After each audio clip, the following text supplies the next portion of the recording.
Hi, and welcome to the People First webinar. I'm going to be looking around my screen here just for a minute in case people want to pop in and jump in.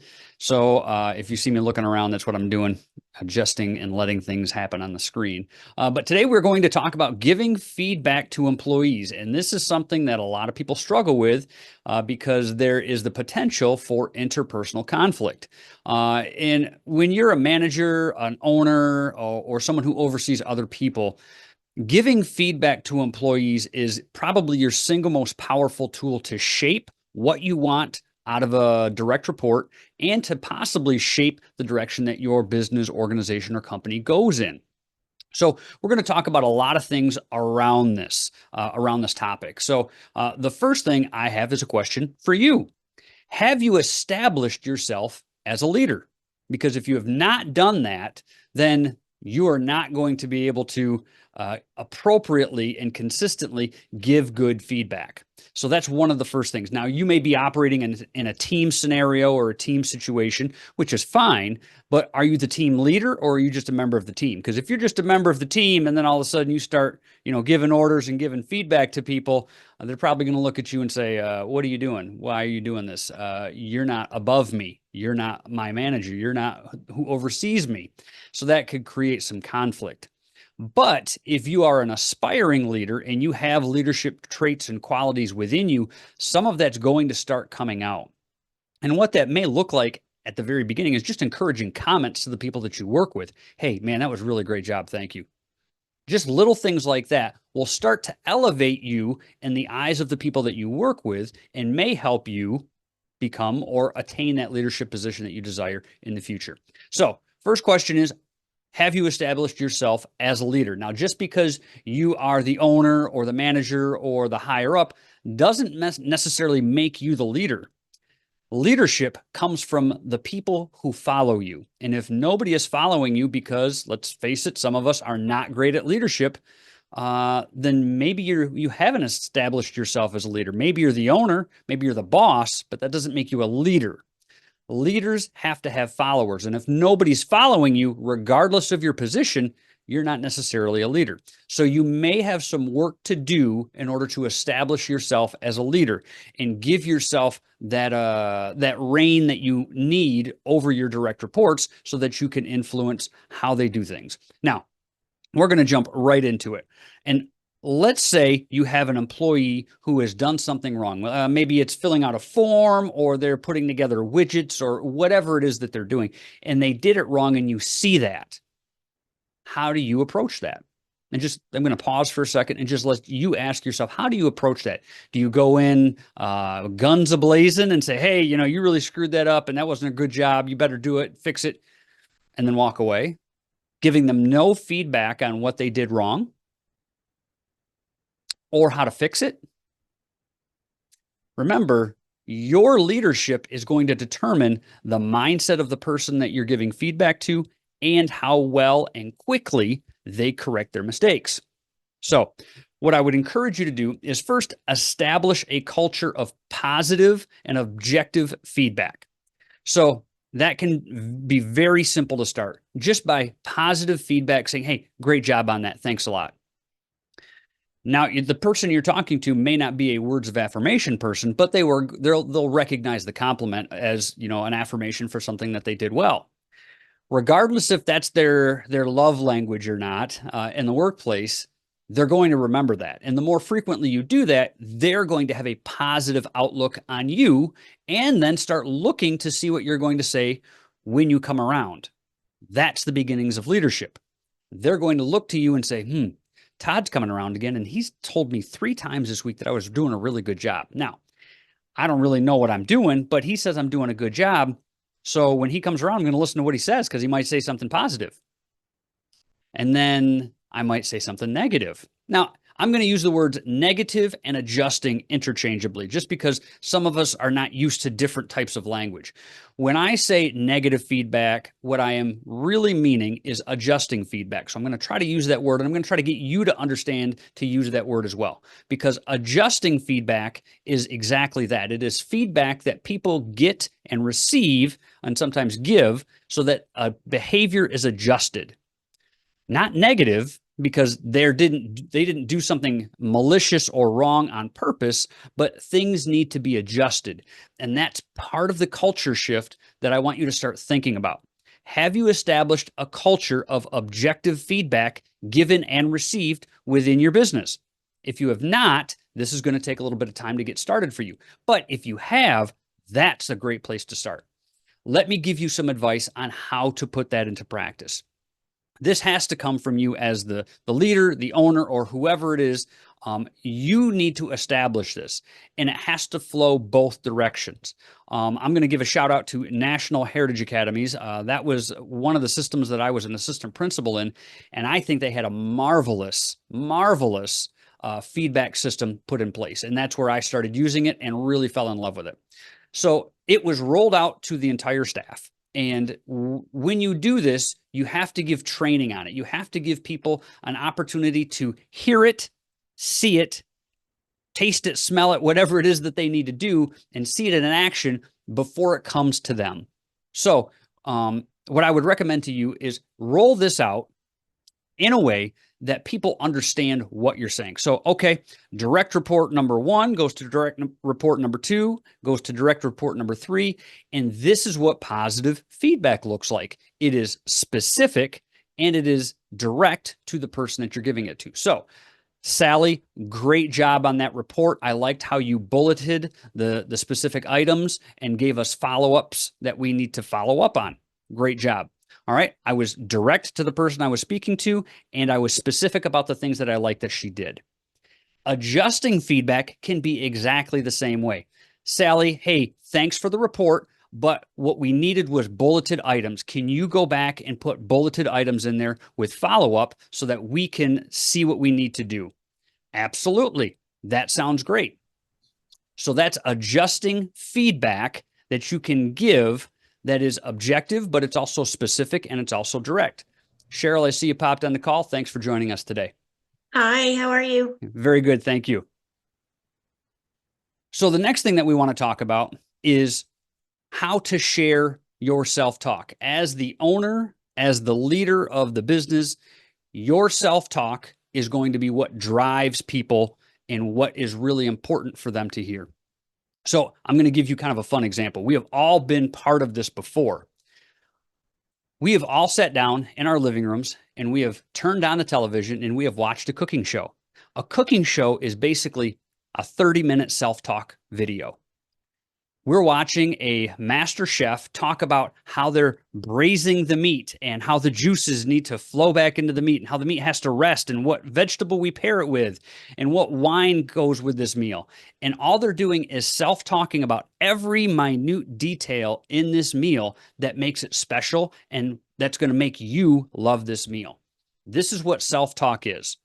Self-talk is sharing your thoughts so that the people underneath you or your direct reports can, what I like to say, hear the mind of the master, because you really want it to duplicate yourself as an employee, because nobody knows this job better than you. So you want people to do it the way that you want them to do it because it's probably the best way to do it. So we're going to think about that. Share self-talk. So I'm going to go back. I'm going to use Jim and Sally because those are names that I like to use when I'm giving examples. And let's say Jim filled out his form wrong. Now, what I'm going to do is presuppose that we've already got some things in place. Yes, you have established yourself as a leader. So your direct reports see you as a leader. Number 2, I'm going to also assume that you've established a culture of positive interaction and a positive and adjusting feedback system so that they are used to you doing this. So what that's going to look like, Jim didn't do the form right. So I'm going to slide in next to Jim. Hey, Jim, can I talk to you for a second? Sure, Todd, what's up? Jim, I got your form that you did, and you didn't do it 100% correct. These are the things that aren't correct, and here's why they're not correct. Does that make sense? Yes. Okay. The way that I need you to do this is X, Y, and Z so that those things are in place when we submit the form. Does that make sense? Yep. Could you do that for me, Jim? Great. Thank you. So again, I was direct with the person that I was speaking to. I was specific about what was wrong, but then I also offered solutions so that Jim knew what he needed to do to fix it. Now, what this is also doing is this is creating, I'm going to use a fancy word, a neural pathway in Jim's brain that is letting him know, oh, I did this wrong. So the brain's going to pick that up next time he sees this form. But I also told him the correct way to do this thing. That's the second important thing. So now, next time he looks at this form, his brain is going to say, oh, the way I did it the first time was incorrect. This is how Todd wants me to do it correctly. I'm helping him with that. Now, whenever somebody talks to us and we feel maybe not great about something, you're probably going to remember some of these feelings. You might break out in like a little micro sweat. Your eyes might dilate a little bit. You might get a little sweaty on the brow if you don't have any hair like I do. Those are the things that your body is going to remember. So next time I walk up to Jim holding a form, he's going to go, oh man, what's going on? What's Todd going to bring me? And I might just say, hey, Jim, you did a great job. This is perfect. That's the second thing I want to talk about with this step is once Jim has completed the form correctly, I'm then going to take that and go back to Jim and say, hey, Jim, yup, perfect, excellent. Thank you so much. Now let's go back and think about that. How long did that actually take me to say? Yup, Jim, great job on this form. It's perfect, exactly what I want. I'm going to say that's 6 to 7 seconds.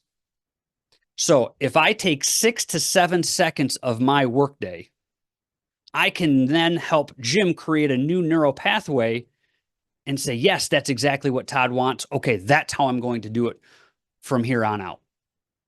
Leadership doesn't need to be a big, arduous process.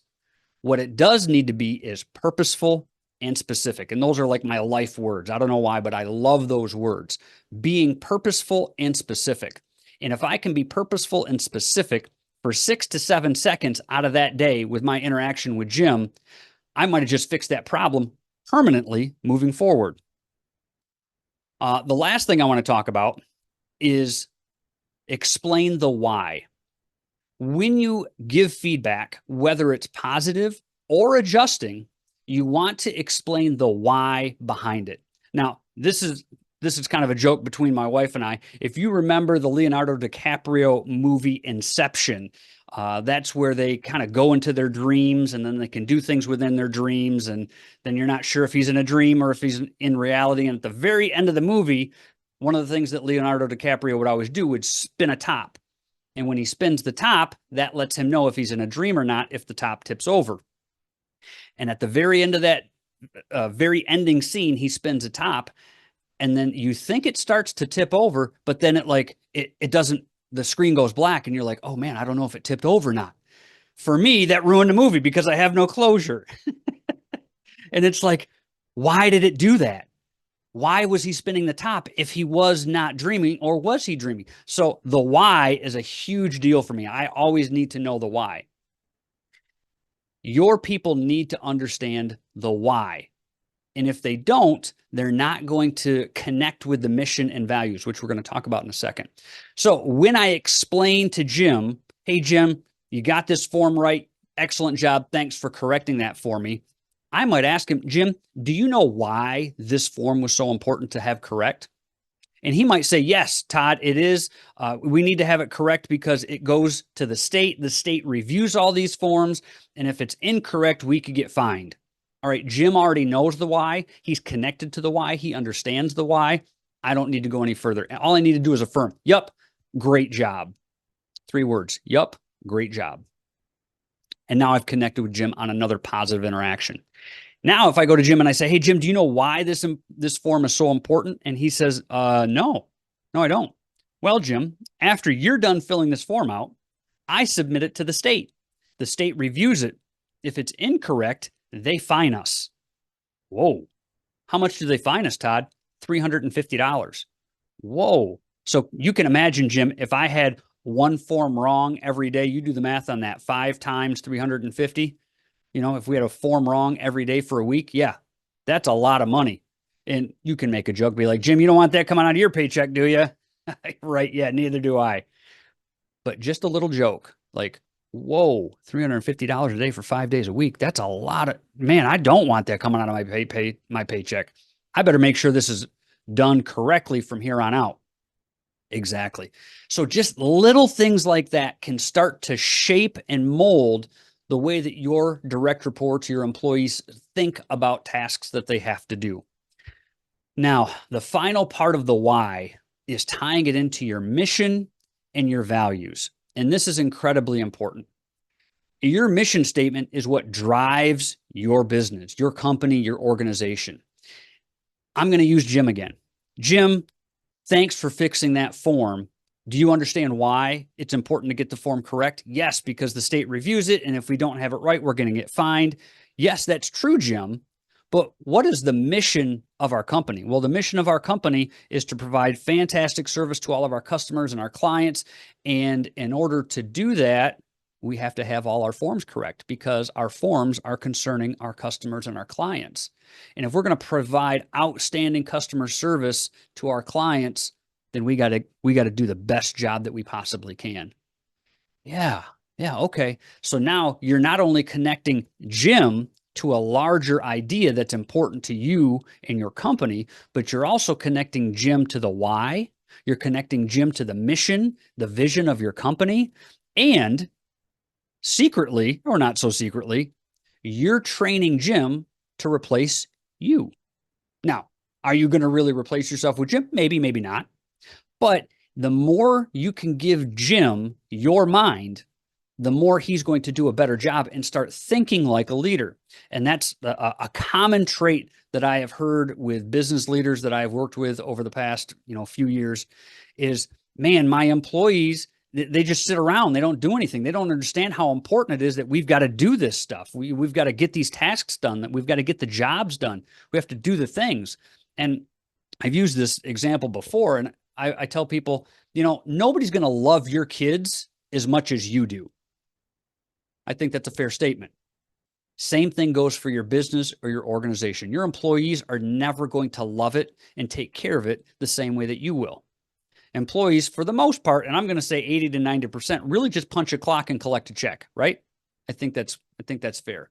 Now, you do get the rare, 1 to 2% that really buy into the mission. They're really dedicated. They really want to see the business, the organization succeed and flourish.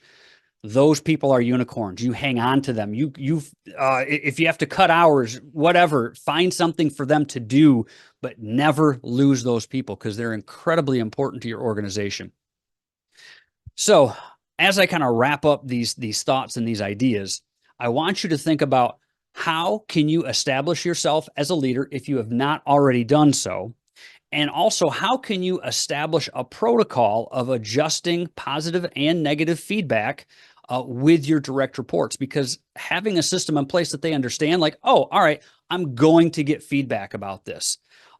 Again, I gave a shout out to National Heritage Academies where I kind of learned the system and kind of formulated it to fit what I was doing. Was when they trained us, they said every meeting that you have with your manager, you're going to receive a positive feedback and an adjusting feedback. That is part of the system. So just expect it. It is objective and it is designed to make you a better person, a better employee, better at whatever it is that you're doing. So when you hear adjusting feedback, it's not negative. It is there to help you adjust what you're doing so that you become better. And that was repeated over and over again. So then when I got adjusting feedback, I was like, oh, like that's not mean. That's not negative. That's just trying to help me get better. So I started asking for the adjusting feedback. And I got a little cocky with it sometimes. I'd say, I know what I do well. I want to know what I need to do better. And so the person who was giving me my evaluations and my feedback, I said, honestly, I don't care as much about the positive feedback. Thank you for that. That feels good. But I really am self-reflective and I want to get better at the things that I'm not good at. That's what I want to focus on. In fact, can you give me 2 every time we meet so that I can get better and better? That's what I'm looking for. So if you can do that with your employees and cultivate that culture, that environment of feedback that is flowing, both positive and adjusting, you are tilling fertile soil and you're getting ready to plant seeds of greatness in your business, in your organization. So with that, I'm going to open it up to any questions. Cheryl, I see that you're on the call. Do you have any questions for me or anything that you would like to talk about? Feel free to jump in. Oh, thanks. Yeah, no, I'm so glad I saw your Facebook post.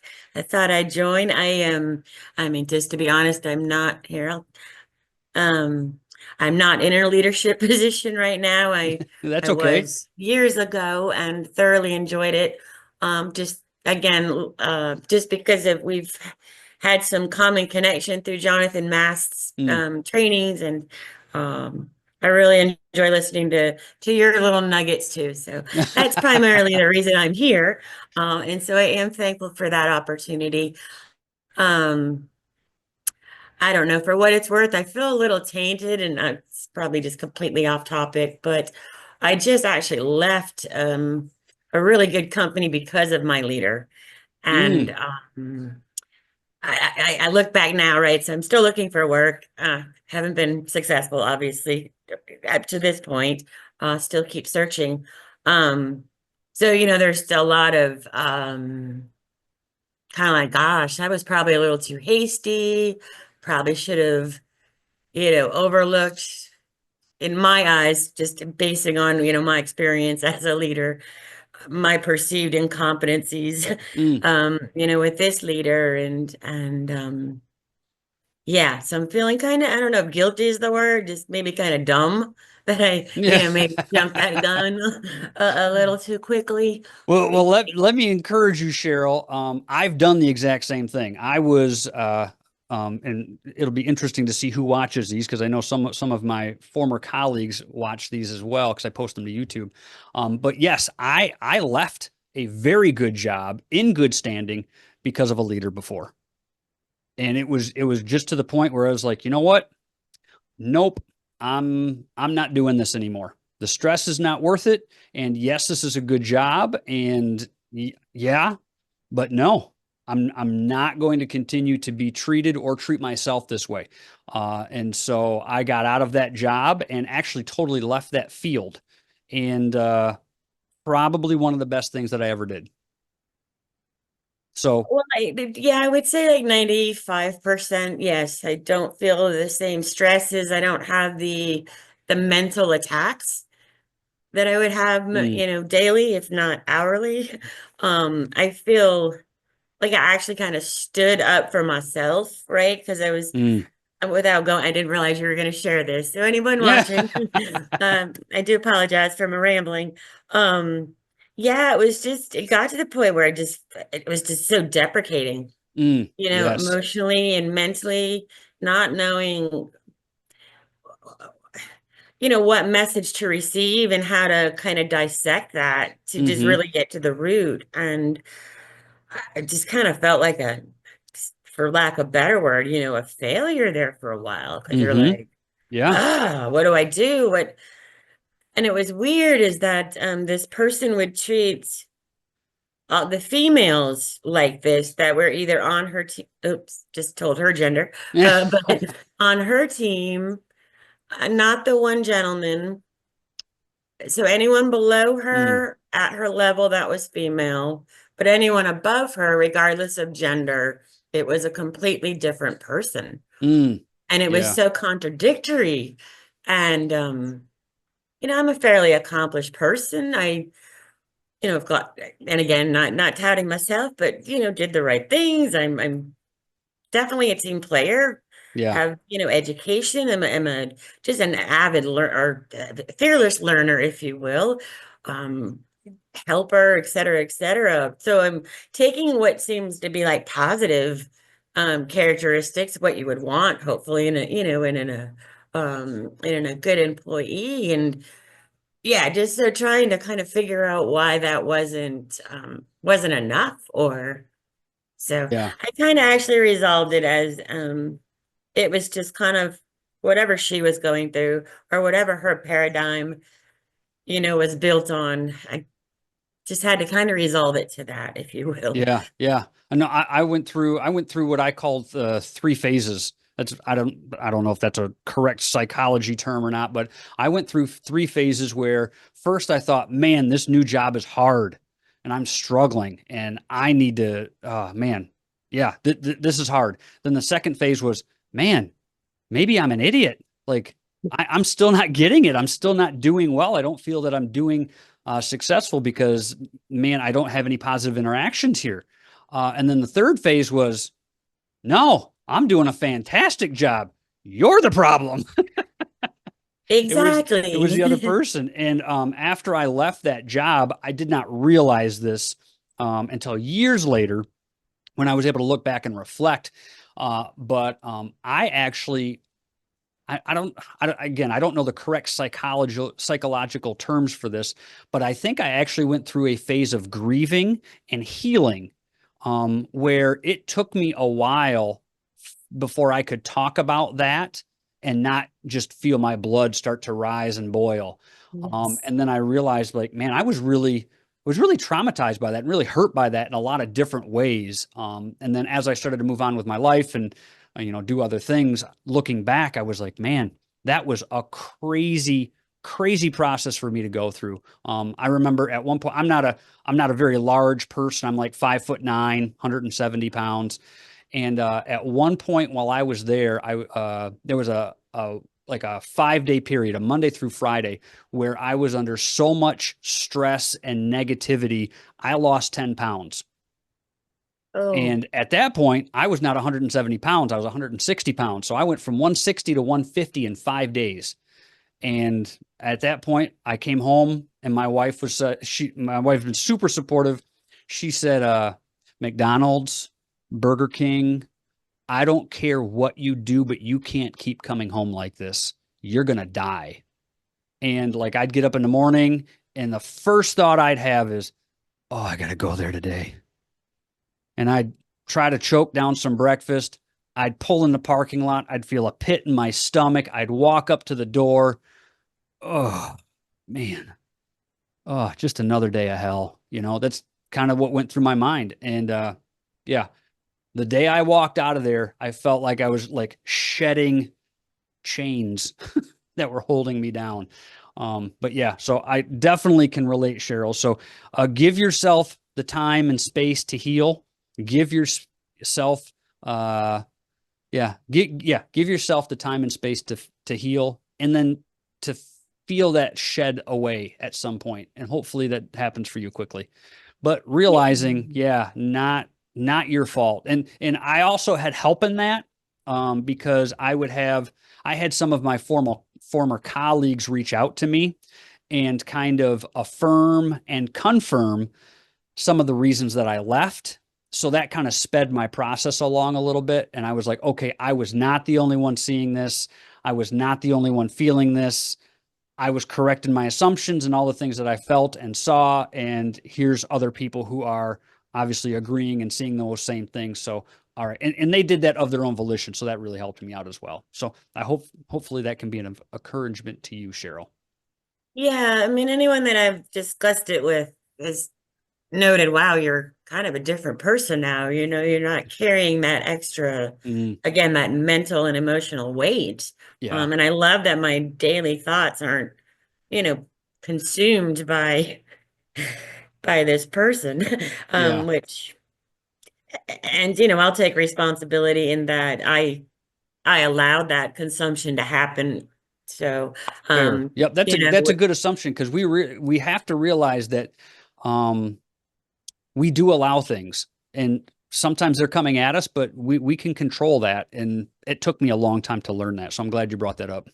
yeah, no, you were talking about, your daily getting up and going when you rise, you get ready. Okay, it's something I have to do on the way to work. Where I live, we have a wonderful Christian broadcasting station, Joy FM, which is, super positive. So, Mm. listening to the message and getting there, and like as soon as I open the door and crash the threshold, I'm like, the pit of the stomach that I just don't want to see her today. Yeah. I Yeah. just don't want to. And then, I started just feeling so bad about myself because that's not the person I would like to be, or, that I think that I am. So, Yes. Yeah.